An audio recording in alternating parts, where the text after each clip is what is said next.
Hi guys, this is me again, Jen, your first time mom. So, kani siya nga mini vlog is ato pa ni siya Tuesday. Unya karon pa na ko siya ma-upload. Kay karon pa ang good ko no voice over kay wala gitapulan ko unya madalian raman pod ni siya nga ligo kay tulog ang baby dragon. Tapos wala gimingon ko mag mini vlog and mag voice over kay dugay-dugay na sad nga wala ko ka mini vlog and nag-upload because ngarag ko permi sa morning oy dili siya masapon or tapulan nako kay pag magligo sa akong anak.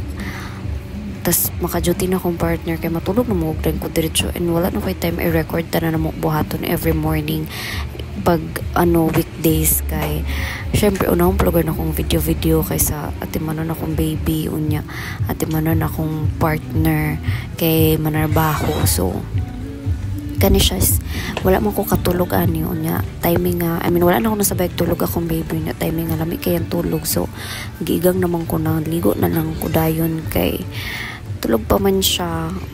So mauto niya apat na ni siya mag 2 months talira kayo ang panahon gyud like oy.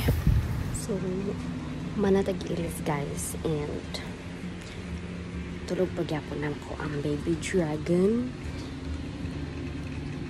Anya ka na siya, glimpse lang niya siya sa isa sa akong routine every morning, every day. Karon nga nanakoy baby.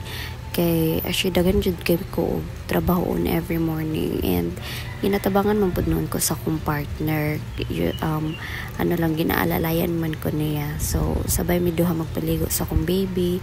Nya wala, time is gold, ginakuha na mo ang oras yun. But anyway, thank you so much for watching. I hope you enjoy and bye!